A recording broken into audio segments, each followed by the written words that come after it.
Hey everyone, welcome to the StarCraft 2 Zombie Bounty community YouTube channel. Today we got a really special game for you. It's a 4 vs 4 on a modified version of Golden Micro Jail that I made some months ago called Mug Micro Jail.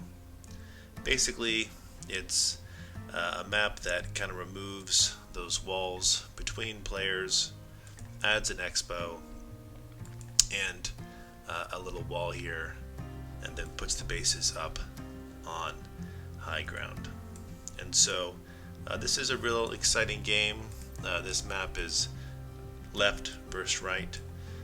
I'm here on the blue, and there's some real great players in this game. A couple are grandmasters in the zombie community. Sky is one of them. Joseph is the other. And so this map and replay I wanted to do today because it's full of lots of different technical strategies and plays that are common in zombies, and also just lots of just really interesting gameplay as well. And so yeah, let's jump in and enjoy this game. So for starters, we see some really great walling that's happening. This is a strategy that is really great to do on zombie games, because when zombies try and attack you when you wall, they get confused. And by walling, I mean they can't get through any side of your entrance when you build your defenses. Everyone's defenses are a little different. This is a common way that Terran do it. So instead of two planetary fortresses like Teal's going, you'll see a Terran do one planetary and use basically their regular buildings to do the rest of the walling. This way they can kind of double up on the utilitarian value of their buildings. Rather than just building them out here, they just use them as a wall, which allows them to kind of get a double usage out of it. You see me kind of doing a Protoss version of that while using my robotics bay to kind of finish my wall, so I can pump out some offensive units. We see here that red and black on the left side of the map have opted for a quick expo, while their allies do most of the defending.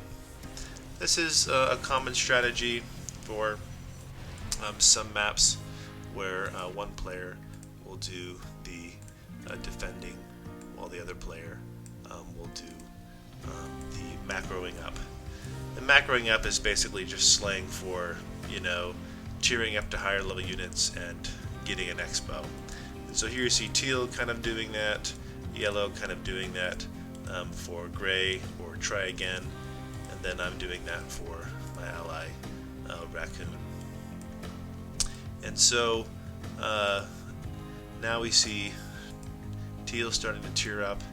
He's going to be moving into tanks, while Sky, because he got a chance to macro up and didn't have to spend money on defenses, already has those tanks pumping out. This is a common strategy you'll see Terran do, where they'll use a floating building to kind of give them vision. And this map is particularly good for that because the bases are kind of so close to each other. On this side, it's already happening as Tryagain attempts to move into barracks, and black tries to counter it with a bunch of cannons. Because Protoss tend to build their defenses here on the high ground, it can be really ideal for Terran to kill those pylons, which messes up their ability to continue defending. Here we see Sky doing a really classic kind of scoot and shoot, where he starts lining up cannons and taking out things like shield batteries and some of my basic units, which just makes it more and more difficult for me to push into his defenses. Teal didn't do a full wall. I'm assuming because he wanted the income. This is sometimes a choice that players will make. They won't do a full wall because they really do like that zombie bounty income. Purple kind of did it as well. What you'll start to notice here in the next few minutes is that purple is going to begin to fall because Protoss have what's called a snowball effect with the zombie mechanics, where for every one extra cannon they make to defend, they also attract one extra zombie.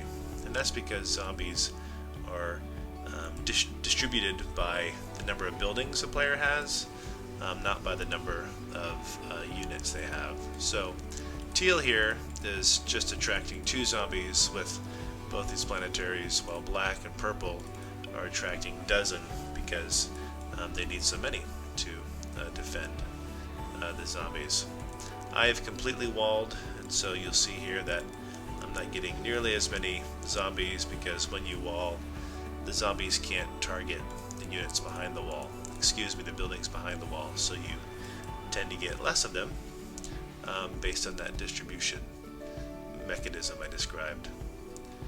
Red here is starting to get to a critical mass with his army, and he's got Ravens out already with interference matrix, which is just a really great scoot and shoot strategy. You'll see him here starting to drop men over the wall, eventually killing the wall to kind of push in to the base.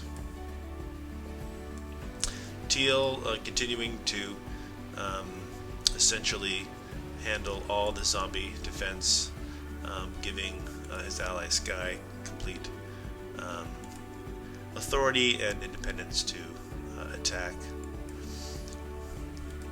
Most likely I probably shouldn't have walled completely either. At this point in the game, there's now a real income disparity because I have not been getting as many zombies, not as much income. And so this is where, deciding to wall early on, which prevents you from getting as many zombies, doesn't always pay off later in the game. Thankfully, Raccoon here is getting some Vipers to try and pull some of those tanks. And Teal here is going to start trying to leap over. Here on the bottom, they've created a complete demilitarized zone where there's nothing here close to the wall because Tryagain has really pushed it with his tanks, and is now pushing in with nukes, which is a really great strategy. Part of kind of a really classic Terran scoot and shoot strategy where Terran, from the safety of their tanks and their turrets, can do nukes and drops and other type of things. Here I have my Colossi with range, but it just won't pale in comparison, isn't paling in comparison to all these tanks. Purple is left the game as Joseph and Tryagain pushing this Terran very successfully. And here Raccoon and I get ready for a big battle. Raccoon sending locusts to shoot the ghosts, but at this point there's just so many men, it's almost futile for us to try and stop it. And now Sky pulling the same strategy that Joseph and Tryagain were pulling down here, where from the safety of their Ravens and tanks they can shoot in and land, and this can just be a really hard strategy for players to counter. If I was playing this better, and so was Raccoon, we'd have a much stronger composition of motherships, Vipers, and Locusts by this point in the game. But due to, again, just economy and poor micro and macro on our part, we're just not doing too hot. But thankfully, our teammates here on the bottom are doing pretty well. Yellow and Gray, Joseph and Tryagain are successfully pushing into the two protoss down here, very much with a similar strategy as Teal and Red.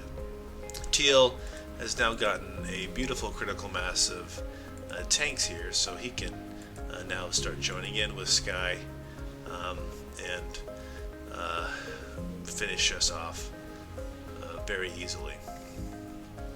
I'm attempting to hold on with Colossi. We're attempting to do some work with the Vipers, but it just gets too difficult at this point. And you start seeing the same here with Joseph, the Protoss, inevitably falling with all their cannons inevitably being destroyed because of that mechanic I described, which Protoss are oftentimes not aware of. And so it's typically smart if you're a Protoss to be aware of the fact that as you build more cannons, you attract more zombies. So it's ideal to move into Colossi and Immortals. Here on the top, our base is just being absolutely wrecked, and now comes down our wall. And so very quickly here, left versus right is going to be becoming top versus bottom.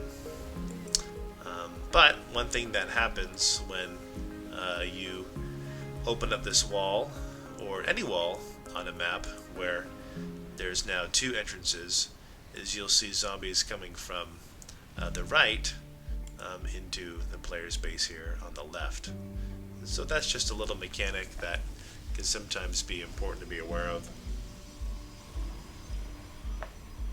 when playing zombies, because if you've walled here, then you've now opened up this wall there. Zombies are more likely to come up here through the top to attack your base through that opening. On this map, when you defeat your opponents next to you, it gives you a huge advantage. First, with this Zelnaga tower here, that gives you some really great vision. But second, this high ground, which allows you to do nuclear volleys here on their wall, which is exactly what Sky is attempting. Here on the bottom, we see Black surprisingly still hanging in there. Now playing as purple as well, because purple left.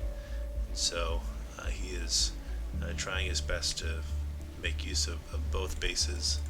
Joseph here, without Black's knowledge, is launching a nuclear strike against their wall, just like Red is trying to launch a nuclear strike on our wall.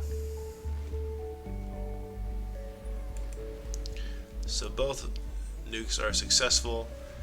These completely destroy the planetaries. But at this point, Teal has so many tanks, and they're 2-2, that it really isn't much of a threat. And Joseph, similarly, has so many tanks that it's not much of a threat either.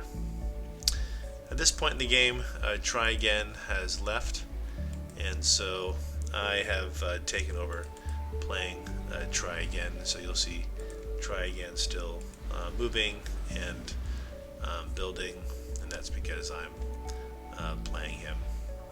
Joseph trying to get some nukes to get rid of those tanks, as those tanks are playing a big role in Teal's ability to hold. At this point in the game, everyone has thousands and thousands of minerals. Looks like Joseph has 10,000, 3K. Teal has 25,000, 10K. And so when you get to this point in a zombie game where there's so much money that you can never really spend it, and all the players really have so much money. Even Black, who's barely hanging on, has 2,500, 3,500. and resources. What ends up happening is it becomes less about, the strategy becomes less about money and becomes more about production. The players with the most production win. And production is important even if you're already maxed, which is the case here with red, teal, and almost yellow. Because when you start duking it out and battling it out, it becomes about which player can fully remax the quickest with the money they have, rather than it being about which player can procure the most amount of resources. And so right now Joseph is sitting on 3 factories, Tryagain 3 as well, but as you see here, teal is sitting on I think 11 factories, and similarly Sky is sitting on 13 nuclear silos, maybe even close to 20. And so it just becomes harder and harder for us to keep up, even though it's an all-out battle of nukes and building tanks and building armies. It becomes difficult to counter them and defend them, because even when you have a successful attack like this right here, where the units land and they destroy a lot of these tanks in a really kind of wonderful way, which in a normal zombie game would probably be the end of teal. As you can see here, he is just able to remax in a matter of seconds, and that effectively counters any attempt to use the zombies to defeat him. And the same is happening here. Joseph, he has 5 nukes to Sky's 9, and behind that, Sky has all these nukes kind of building up. But what made this game interesting, and what does kind of make this game interesting, is all these kind of little technical layers and aspects to the game, which really showcase zombies at kind of the highest level. Oftentimes, you see pretty straightforward zombie battles or zombie interactions, but at this level, you're seeing players really kind of pulling out all the stops. Now you see teal, trying to unload some of that money with probably orbital command centers, so that he has extra vision to kind of push these nukes farther and farther into Joseph's base. You see me over here, attempting to finish off Black, because even though he's not really a threat, he's still an active player. But instead I decided to go up here because I recognize these nukes are becoming a real problem. And this is another technical strategy that you oftentimes see with drops, where you try and drop in tight spaces behind players' buildings, kind of using them as a wall to attack their bases and destroy their armies. And so up here at the top, I'm attempting to do this. Sky attempting to drop and push, and again, he can afford to do this, even though these drops aren't very effective and don't really do a lot. At this point in the game, you're just trying to chip away, because he knows that I'm sitting on 3 factories, so for every 3 tanks he kills, I can only rebuild 3 at a time, while for every 10 tanks I kill of his, he can rebuild them in the same amount of time. But what eventually happens, as Sky and teal begin to preoccupy this space, is that the pesky zombie distribution mechanic begins to kick in, and that is that for every building that's on this side of the map, that's attracting another zombie to that side, to that area of the map. Black is almost successfully rebuilt completely. At this point, though, because we have control of this ledge, we're using it to try and do anything to get rid of the other player's zombie defenses. Many players don't know this, but turrets actually attack the ranged zombies, and so sometimes it can be really beneficial to destroy those turrets, because then those ranged zombies can't do as much damage. Some really great nukes going off on black and what's left of purple.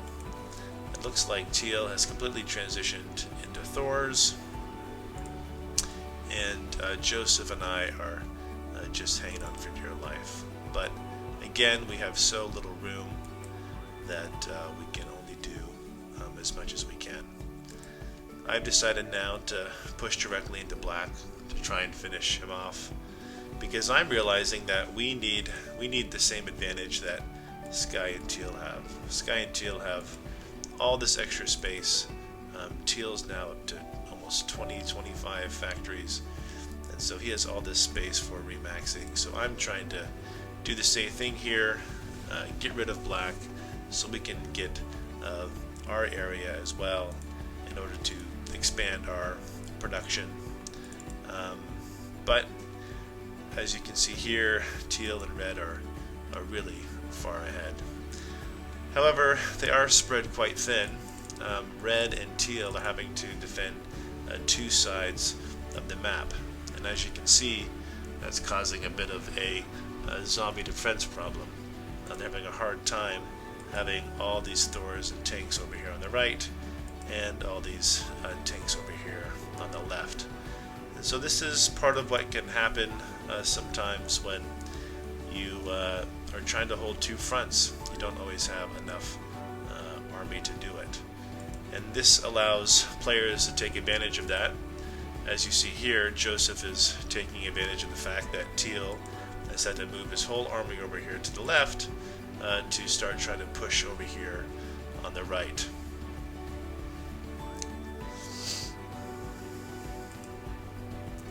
Sky, though, realizing that we're trying to push into over here on the left, has decided that he needs to help out before we kill black and start getting this space for ourselves. Once you occupy an area, it can be very hard to push into it. As you see here, once teal and red began occupying this area, it's incredibly difficult to push into it, even though we've launched so many nukes to try and kill it. And so Sky is using a little bit of army and protection that black can provide him to push back against us, launching nukes over this crucial strategic point on the map, which is really kind of finishing us off. At this point in the game, there was a real crucial tipping point where teal and red on the right side of the map were really spread thin, and there was an opportunity here to try and start really pushing in to take back this side. And so Joseph is trying his best. I'm dropping here on the right, again using those buildings as kind of a blockage to try and finish off black so we can take our side of the map. But again, it's still very hard, because despite how thin teal is spread, they still have such a significant production advantage over us. But thankfully, I finally am able to finish off black over here on the left. Sky did do some nuking, but thankfully was able to completely finish us off. And so I was able to kind of push in here to completely finish off black. Joseph is making some real headway here. It's looking really promising. We've now cleared this crucial area of the ramp and entry area, which gives us the advantage of being able to nuke and push in. And black now is completely fallen, and our wall is still up, and so we don't have zombies we'll need to worry about until that's completely gone. At this point in the game, being 25 minutes in, we're now at 3.25 with zombies doing 28% damage. This, is because zombies over time increase their damage and health. And so this is where zombies start getting really, really tough, and it can be really challenging to hold with what you were holding with at the start of the game. So for the start of the game, 10 tanks were doing it. 10 tanks are not going to do it anymore. You got to now maybe have 15 or 20 tanks to hold the same amount as before. So black has been successfully destroyed, which gives me a lot more flexibility to do things like this, nuking their defenses. Sky is pushing back and doing the same thing that we're kind of doing to teal, and so at this point it is just a absolute tsunami of nukes and tanks and attempts at making little inches of progress. And this sometimes happens in high level zombie games where there's lots of money and lots of zombies. You're just trying to gain little inches of territory and land and progress as you move into each player's side of the base. And so some real progress was made here. All of Joseph's front tanks have been destroyed. This gives Sky now, a few more feet to launch those nuclear weapons. And here I am about to try and do a big drop, which I was really excited about because there was very little here. But as you'll see here in a minute, I make a crucial error, and it ultimately ends up costing us the game. And so Joseph and Sky are continuing to nuke back and forth. My nukes were semi-successful in being able to push the army back, but again, you see here that there's just so much production kind of going on here. So here I am getting ready to drop, but I just didn't realize the little red dot here, and so this army here that would have been more than enough to take them out all gets destroyed, and that's when I realized that there's just no chance. And so what you saw there was kind of a Hail Mary. It was going to be a drop here in the bottom right quadrant where only a measly 11 tanks were, and this was going to allow Joseph to continue pushing in as it drew these tanks back and away.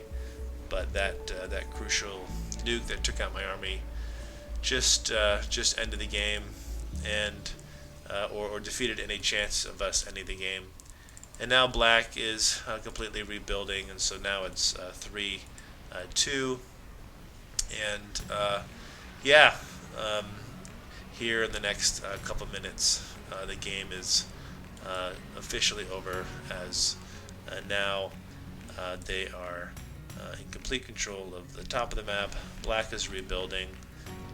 The left here has been broken down, and teal has pushed in and destroyed all of my production. And here he comes, kind of bringing in reinforcements. And so this was a really great game, really showcasing the ways in which high-level battles can occur. Now this game was no air, if you didn't notice, and so this is again a high-level example of how you kind of slowly push into people's bases, how you kind of use production to outwit your opponent, and the power of using tanks and turrets and nukes, along with all kinds of other great assistive units like ravens to eventually defeat your opponent. So this was a great game, and I hope you enjoyed watching this really interesting high-level no-air game. It certainly showcases the power of Terran because of all of the different ranged units that they have access to in their arsenal, from ghosts to tanks, and obviously orbital commands, which can give them vision without costing them any units. Alright everybody, well thanks for watching this game, and I look forward to seeing you online in the future in other zombie games.